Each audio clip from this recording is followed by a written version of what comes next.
My mom and my dad, two separate worlds, but coming into collision with another, they created me. ME mixed ethnicity to a T. My mom came here when she was 18, young and naive, but with dreams of opportunity. Accent heavy when she spoke.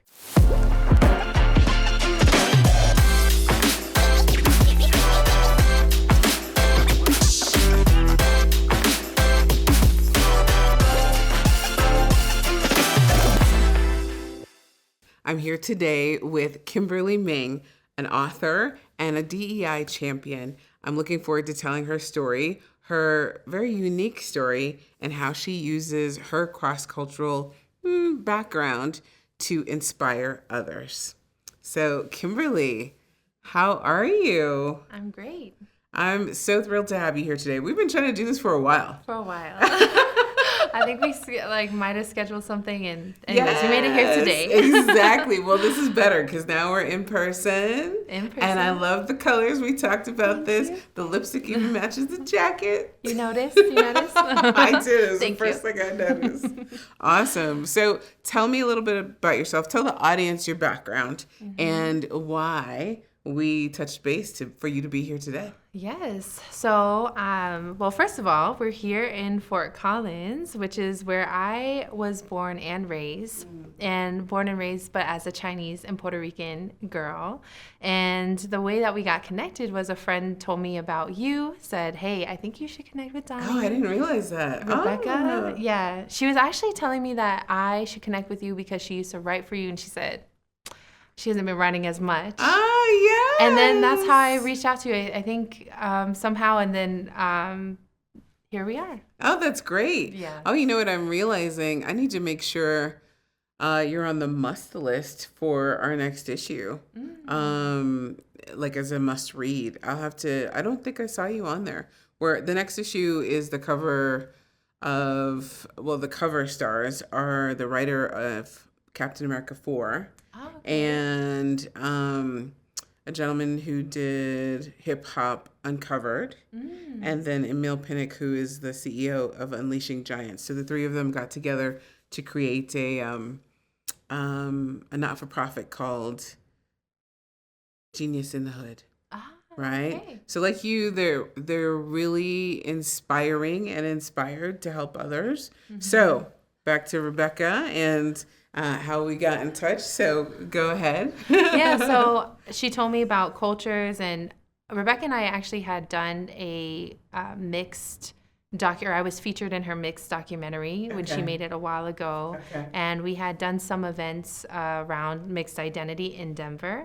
And just said, she said that you're really working on third culture, identity conversations, and I identify a lot with just being a multicultural mommy, being from Colorado, but also now I'm living in San Juan, Puerto Rico, and enjoying that life and always learning more about myself. But I also released my audiobook recently, and that's been kind of the highlight. It's called The Untold Stories of a Chinese and Puerto Rican Woman. So, well, I was mentioning you to a previous guest, and they were like, oh, what a wonderful combination. So, one thing I love about what I do, I was in Jordan this time last year, and I met, I meet great combinations all the time. So he was a Mexican, Jordanian gentleman, and he was married to a borderlander from Canada and the U.S. And so it was funny because when you look at them visually, they're very different people. But as I spoke to them and interviewed them, I was telling them, so this is what I taught at CSU about third culture. So I was telling them, I could see why you would be together, And their eyes were open because they're like, people are always like, why? Why are you two together?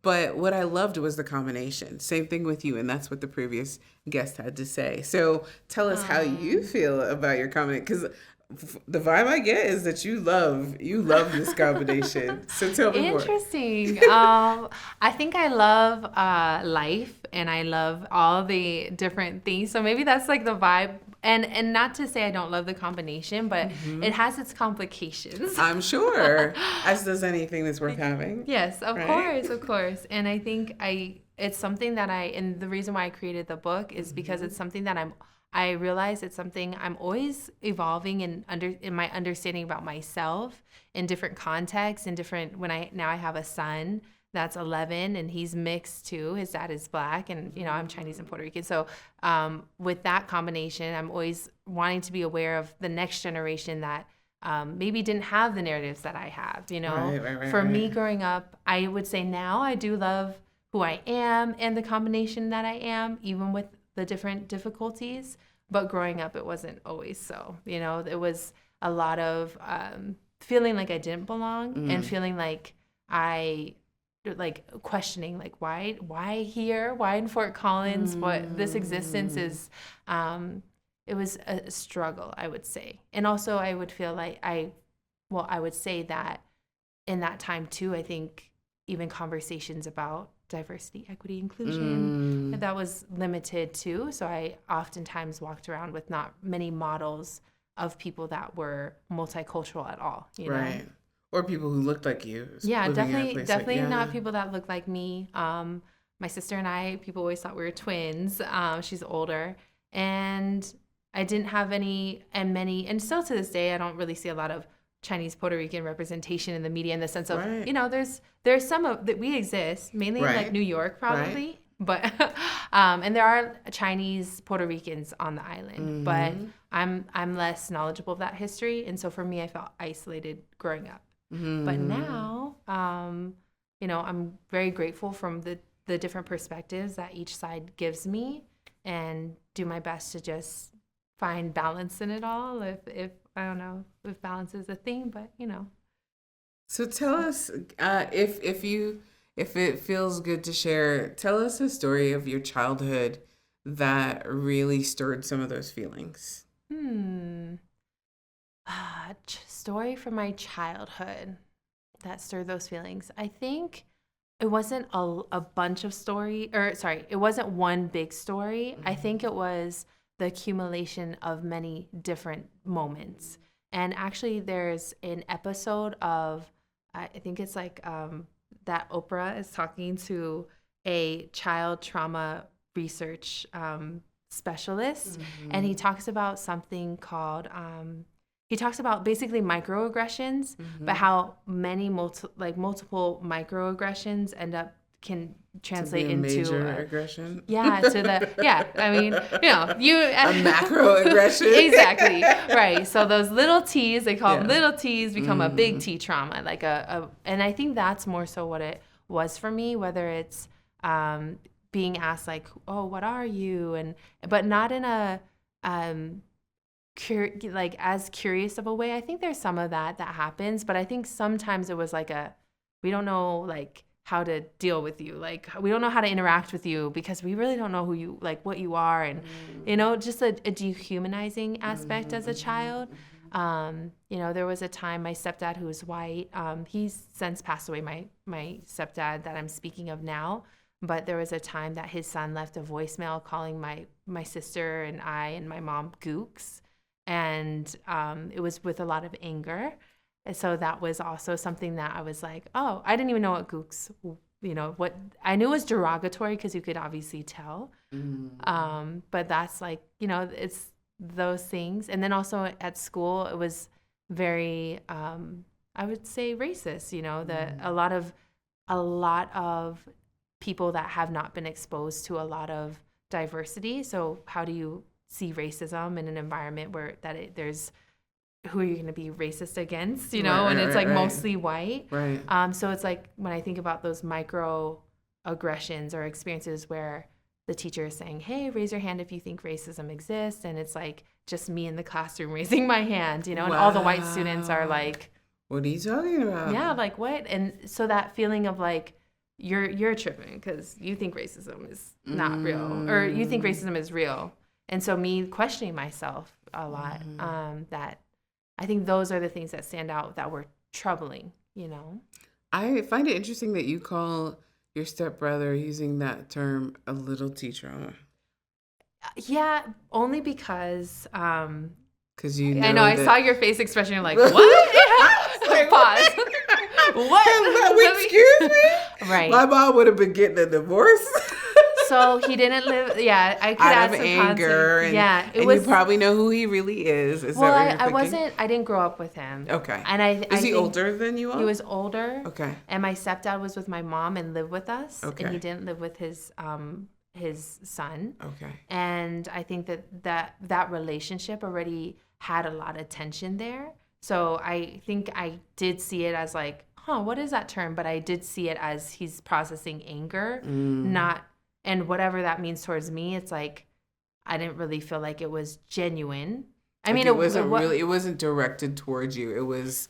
It's like the root directed. of it is something not really us. So I think that's why. And so it wasn't able to. Yeah, but there were things. I mean, even in my household, that maybe my stepdad, would do or say that, but like mocking my mom's accent as a Chinese woman, and me kind of like, seeing that and sometimes feeling defensive, and then sometimes me like even like feeling like, oh, that's funny that my mom said it that way. So it's like this, it's like, but I think those are I understand that. Yeah. Yeah. It's like, wait, like that's my mom, so I can like laugh with her. Yeah. But like you can't. Yeah. You don't know what it's like to learn another language, so please don't say anything.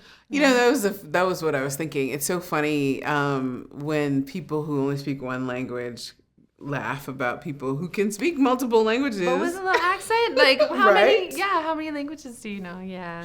And a lot of people are really proud of their accents. Yeah. There's a movement to not to speak the accent of the language that you're speaking, like to speak your genuine accent. Personally, I like to try to speak the accent of the language I'm speaking. Though as I've gotten older, I've gotten lazier, and so I get what I call fat tongue. Like, and when I catch it, I try to like, especially for Spanish, you got to lighten up. It's not so heavy like English. I know. Shoot, but I can't do the Puerto Rican. Y'all be like. Yeah, I'm not fully there either, though. Trust. I'm like, and I am, dating a Dominican man, and that's another level. I was gonna say that's a whole nother level. Yeah, I like it, but I'm like, hold on. Excuse me, what did you say? Yeah, say that 5 more times, please. Yeah. I was watching this. I think it was a TikTok. I don't have TikTok, but you can still see the videos. I think it was a TikTok that this Uruguayan, I think that's how you say it, was talking about. Dominicanos are on another level. Yeah. Like we can't understand you. Yeah, it's like he was saying that, not me. No, I hear you. No, I mean it is different, and Puerto Ricans do have a difference of their Spanish, as every country does. My dad's Costa Rican, so and it's interesting. Yeah, so I made a point to learn Spanish in Argentina, in Costa Rica, in Colombia, in Spain, and I like being able to understand and pick where people's accents are from. Yeah. But yeah, I have not attempted Puerto Rico. Dominican Republic will be a while down the road. It'll be nice, though. What'd you say? I said it will be nice, though. Now, where did you and your significant other meet?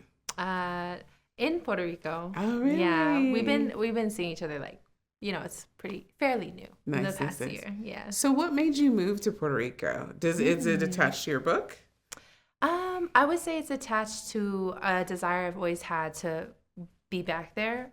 When I was younger, when I was 20, I actually had gone to Puerto Rico to just learn that cultural history because being in Fort Collins and even in Colorado in general, there's not a lot of Puerto Ricans. They're mostly like in Colorado Springs if they are because of the military presence. There's a lot of representation in the military or Puerto Ricans in the military. Yes. And when I lived there at that time, I felt that was definitely a time I felt like I was really moving on something that I felt called to do as a 20-year-old. Like I felt like I want to do this for me. And so it was really it was just enriching. I felt free in so many ways. I felt like I got in touch with my spiritual self more. Like it was just really powerful. And then I ended up moving back to Colorado to finish my degree in ethnic studies and at CSU. And so I finished my degree, but I always missed it. And then a lot of life just happened between school, and then I moved to Denver, and then I had I actually did move back there to try to live there, but then I actually was pregnant with my son, and I decided to move back to Colorado to raise him. And then so in the back of my mind, I always wanted to live in Puerto Rico again, and I just had the opportunity. I had with remote work and things like that. I kind of took a leap of faith. Actually, I was working a job that was remote and thought I could move to Puerto Rico, and so I was planning on that. They said I couldn't continue that job because they thought there would be more in-person stuff coming up. And I still was like, well, I think I'm still going to do this. And it's actually turned out great. Yeah. You know, I was talking to one of my team members the other day. We're going to be doing an event that, well, this particular person, it's, as you say, it was on her, I guess, dream list or expansion list. I don't know what you would want to call it. But I said to her, you know, congratulations that your vessel has opened up enough for you to absorb the opportunity that has come to you. And there's so many people, you know, sometimes things don't work out for us and we think, you know, we get upset, we might be depressed a little bit, whatever. And later we realize, that wasn't for me because this was coming, right? And you know, I remember one time somebody, I think I quit my job and the person said, congratulations. And I was like, what? It was like cognitive dissonance. Right. Took a minute to figure it out. But I think that's amazing that you did that. And stepping into who you really are, tell us what the reward was of this expansion. I think the rewards are continuously growing and building. I think that I have learned a lot about myself and what it is to be not just, you know, now a mom that moved her son, and then I also have a dog, and she's my daughter, Lunita, and she came too, and so, you know, we're living this whole new life, and it wasn't easy, you know, getting there, figuring out school and things like that. It was just like a lot of effort, and so I think I actually still kind of feel like I'm in that stage of like, oh, this is hard at times, like the tension of like making sure my son feels like, you know, good at the school he's at, things like that. But the rewards that I really hope are coming are, and that I have gained so far. I'll start with where I hope I'm going or my vision, but then what I've seen so far. The vision is that, you know, Puerto Rico is home base, that I can contribute to the island that I do really love and the people there. I think that there's a lot of trauma that the island experienced from Hurricane Maria in 2017. 2017 in September. Like that hurricane really shook the island. I think that they're rebuilding and continuing to build up the community, but I just think that my interests of different things, not just my creativity. I think that thrives there. I think creativity is definitely inspired there, but holistic health and just like well-being of people is something that I hope to eventually contribute through different things. Maybe a wellness center, maybe just retreats. I'm still kind of laying the groundwork for that. And we'll have to chat about that. Okay, yeah we should. But for now, I think the rewards that I'm seeing is that vision of Puerto Rico being home base and my dream of being an international speaker and doing bridge building work and things like that is something that I want, that I'm seeing happening. And even this trip, because I was brought here as a speaker. I just got done with the workshop I did around Black and Asian solidarity. And I was like, and that happened really synchronistically. It was like someone hit me up and was like, hey, do you still do this work? And I was like, oh yeah, I do. I'm actually going to be in Colorado later this month.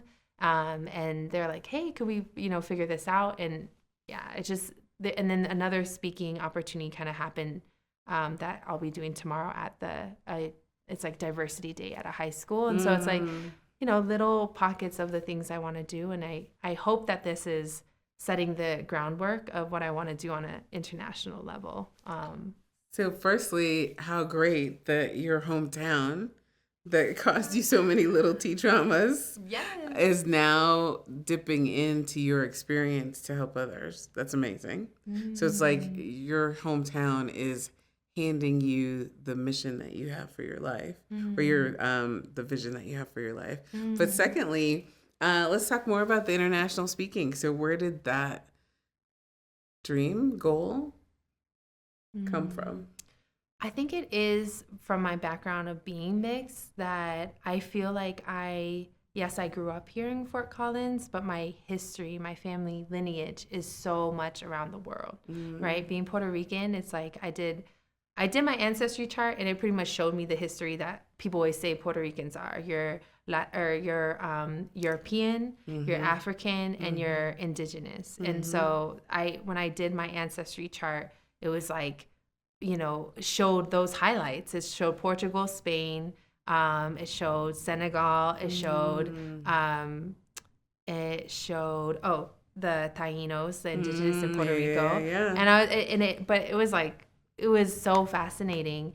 And then for my mom's side, it was like East Asia. It was like China, boom. It was like, you are that half. And then it was like boom, boom, boom, boom, boom. Like the percentages were crazy, Yeah. And so I think like, I always think it's interesting that like, and that's what I struggled with growing up, that I was like, why am I here? Why am I here? But also, why am I here? Like this location. And I feel like, over time my ancestry is from all these places. And I do feel like just connected to a more global conversation, because I do recognize, I've had the opportunity to go to in LA, there was a conference, they called it Mixed Remix. It was so cool. Yeah, I've heard of it. Yes.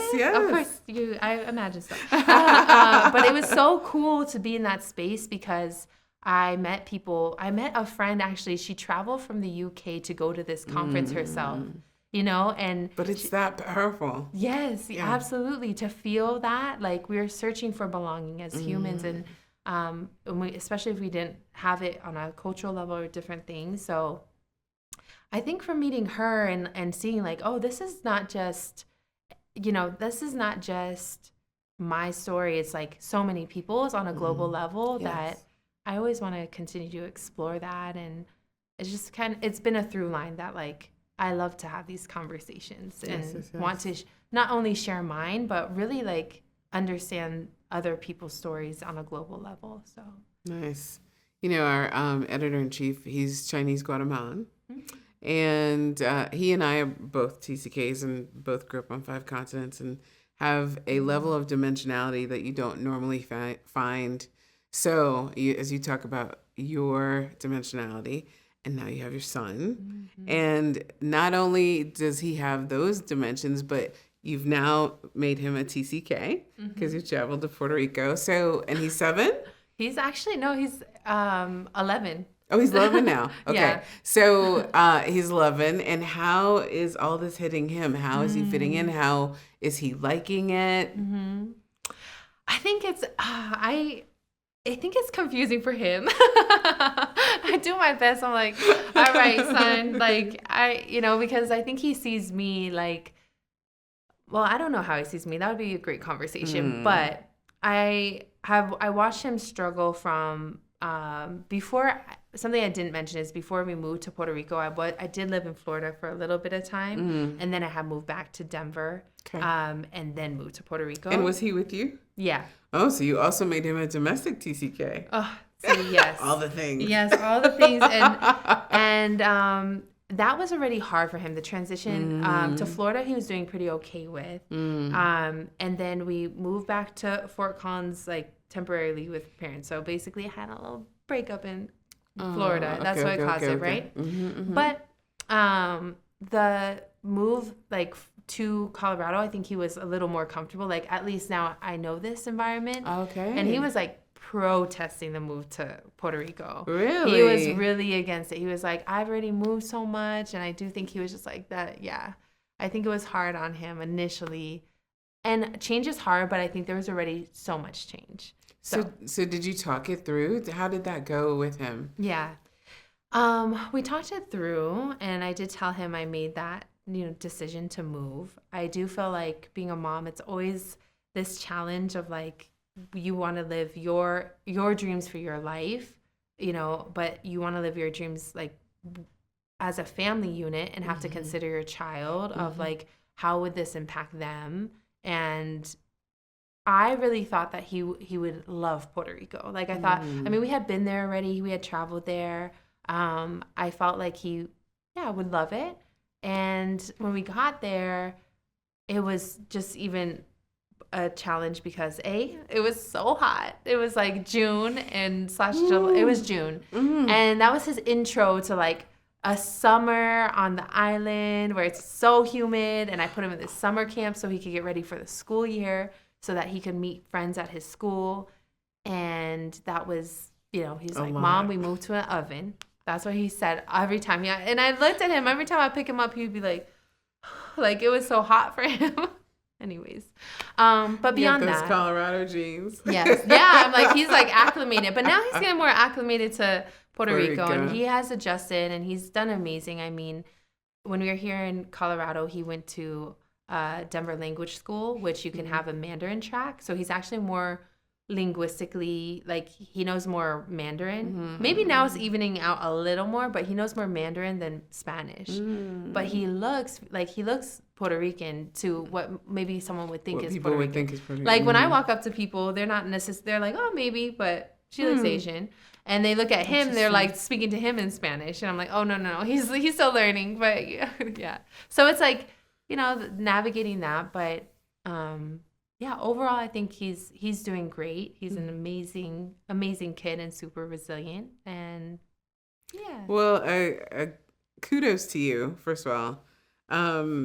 Resilience has been a topic with our podcast this season, but also the TCK trauma, well, not trauma expert, but he is a trauma expert, but child psychologist. That is a specific question that he talks about, or a specific thing that he talks about. Parents kids not having the agency to have a say in what's happening with their moves, that they just up and move. Nobody asks them. They show up in a new place.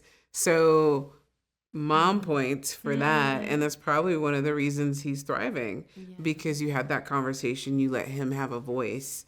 And, sometimes we don't get to do things that we want to do, but he got to talk about it. And you all got to talk through that. And I think that's amazing, especially given, not that it's my expertise, but from the expert, that seems to be where kids as adults thrive, when they have that voice instead of being told you're going here, or not even told anything, just showing up like, oh, here's your suitcase. Yeah, it's really important. I'd be almost curious, because while I did have the conversation and he was very resistant, I didn't go with what his decision really was. And if that... But you gave him the voice, right? He got to talk about it. He got to protest it, whether it came out his way or not. I mean, that's what life is about, right? That's what makes you resilient, according to this doctor. And I could see it ringing through.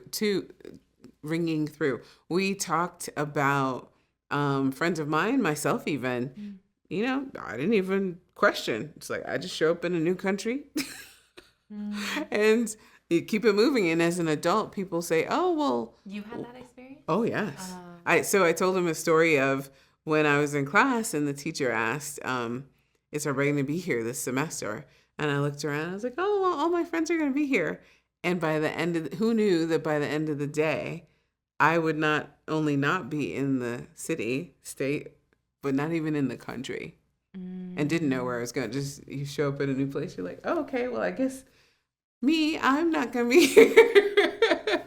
But I mean, and as an adult, people ask you, well, why? Or, different questions that you don't question. So you're cross-cultural. Your son's going to be TCK. So certain TCK subgroups have certain traits. If you're a military brat or an international business kid or a missionary kid, a lot of who you are is dictated by the organization that you're sent with, right?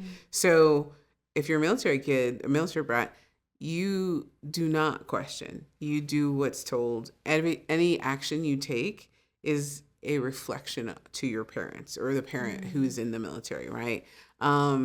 International business kid, very similar, like especially from a political level. So that shapes who those kids are, right? And so it's funny for someone who's outside of that and they're asking you as an adult, oh, why'd you do that? And you're like, I don't know. And they just think it's weird. But if you ask someone who's gone through it, they wouldn't even question because they know exactly what happened because they'd seen it so many times. So let's bring it back to your book. So is your son part of the inspiration for you to write this, or was it just you and your childhood? Definitely my son. I think my son mixed with my philosophy of, just wanting to provide something for people that might lack what I didn't have as well. And that's like a narrative around belonging when you are mixed, and when you're mixed beyond like maybe what could be considered like more common mix, right. Asian and white or white and black. I feel like there's more representation of that, or just conversations. Like if you look up like mixed identity, usually it's like, oh, that person's mixed, and it's just assumed that's like white and black in my experience, and depending on also different areas of the country. But yeah, so I think for me, I love writing and poetry. My audiobook is really, it's like short stories and then mixed with spoken word. So I more so come from a spoken word background and came up in Denver in the spoken word scene, and was like amazed by this space where you can tell your story so vulnerably and all these things and say it on the mic. And I was like, oh my gosh, this is so powerful. So I kind of came up in that scene and was like, have used that as a tool for my own healing expression. I mean, I've always kind of been a writer since I was younger, but to put it into this form, I recognize it as truly like a healing platform, to speak your truth, and a truth that may not be common, but to do it boldly, it's very healing. And it's really healing, actually, or my experience has been, it's been healing to hear how many people relate to it that I didn't know if it would relate. But, I went into, there's this place that I love in Puerto Rico. It's called Poets Passage. And I walked in, and the owner, who's also a friend of mine, was sitting there with some women, and they were doing like a little mini poetry reading without like they do like a regular Tuesday night thing. But anyways, they're there, and I ended up sharing a piece, and I looked to my side, and this woman, who I think she was a black woman, but I don't know if she's mixed, or you never know people's backgrounds. I always am like, by appearances, but we are diverse. Exactly. But she was in tears, and she reached out to me like after and was like, thank you so much for sharing that. Like I related to it in so many ways. The area of feeling like not belonging. And so there's like these really human things that I think people connect to, but specifically, I think she had told me through a message that she grew up in a really white environment as a black woman. And now it's all coming back to me. I'm like, oh yeah, this is what she told me. And that in itself is like very healing too. So I think the audiobook for me, the purpose has been, yes, for my son's generation, because we will continue to become a more multicultural society, right? Like we're able to hear about stories across the world in different ways now that we weren't able to. And to be able to equip, the next generation with feelings of, yeah, there's actually people like me, and this is actually a tool to benefit, and I'm unique, and it's a great thing versus a negative in any sort of way. Is something that inspires me. So well, your spoken word, I heard you on one of your stories. Oh. And I was very impressed. So, okay, yes. I don't know if it's putting you on the spot. Ooh. Are you able to do something impromptu? I mean, you would already have it in your head, but are you able to, or? Yeah, I have some memorized. It depends on like what, the intro to the audiobook is for us. I don't have that memorized, but I could do something. Okay. Yeah? Okay, yes. Oh gosh, it's been some time. But let's see. My mom and my dad, two separate worlds, but coming into collision with another, they created me. ME, mixed ethnicity to a T. My mom came here when she was 18, young and naive, but with dreams of opportunity.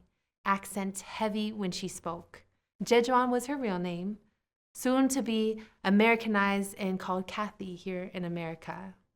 Puerto Rican. My grandmother speaks of growing up on the island, picking mangoes from the tree in the backyard and coming inside the tostones on the table. Puerto Rican mix. My dad torn from a cultural identity only to be an object of comedy for his friends. You see, you have to understand. Growing up in Fort Collins, Colorado, and repping a Boricua flag was not part of the plan.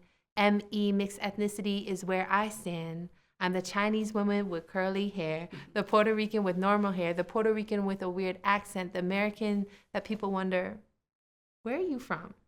I'm the non-American citizen, the Chinese woman with too dark of a tan, the light-skinned Puerto Rican, the Chinese woman with a double eyelid, the Puerto Rican with slanted eyes. I'm the Chinese woman that needs to tighten up her frame, the Boricua with curves that has Papi say, okay. I come from poverty and from middle class, from immigration papers to traveling to La Isla without need of a passport. I'm not done with this piece. Keep adding lines daily every time someone asks me why I listen to the music that I do. When someone asks me, where are you from? To my fire, it fuels. I am the China Rican, Boricuanese. Call me what you please, and I'll continue to be Chinese and Puerto Rican. Me. I love it. Me encanta. Well, what I would like to know to close this out. Yes. Is what are the 3 top things from your book that would help your readers or listeners be authentically themselves? Top 3 things that would help my listeners or readers be authentically themselves. I think it's hard sometimes to actually know ourselves. So I say that to do self-exploration work and ask them, interview themselves on a regular basis. Why self-discovery? Why did I do the things that I did, and truly know the root of our actions? Something that I always try to do the best I can. Maybe that's the direction you're going. I don't know if that's connected, but I think like self-discovery can help you learn how to be yourself. Yeah. But I think also I have the belief that we're all here with a purpose, that we have our unique fingerprint and experience for a reason. So I think just reminding themselves, if they're going through a hard time or feeling like they don't belong, that there is a reason for it, and it's a beautiful reason, and to celebrate themselves no matter who they are. And I don't know if I have a third one. I think it might be those 2. And you don't have to. 2 is I think good. It is a top 2. They're powerful. Yes, that's good. Yeah. That's good. I could say there is a cultural explorations workbook that's linked to the audiobook, which is actually, I think that now I'm thinking of a third, and it's really like how the power of like writing out your experience is. Because for me, doing the audiobook, I think, yes, it was for this reason of the next generation, but it was also really healing for me. It was really like powerful in that way. And so I would encourage them to write their story and to share their story. And you'd be so surprised about how many people relate. So maybe I would not be surprised. Maybe, okay. Well. I mean, I see it every day, right? That's true. I feel like you have these conversations, so maybe all the time. Yeah. And I mean, that's the reward, right? The hard work that you put in. The reward is to see the difference it makes in others' lives, and it's also, it gives back to you because you get to feel that belonging with people who are like you, and you're able to give to them, right? They're giving to you, you're giving to them. Yeah. And so I hear the stories all the time, and it's some of the best parts of my day, week, life. And so interesting. Yes, hours. Yes. So thank you so much. This is one of those times, right? Like, it uplifts me and it uplifts our viewers and listeners. So we hope that you follow Kimberly Ming. Check out her audiobook, and we hope it helps you live truly authentically you and explore your cultural passions. Thanks for being part of the Destinations Podcast family. We're so glad you're here, and you can help us grow as well. Make sure you like, share, and subscribe, whether you're listening or watching. And make sure that we bring you content that helps you not only be truly authentically you, but helps you embrace your cultural passions.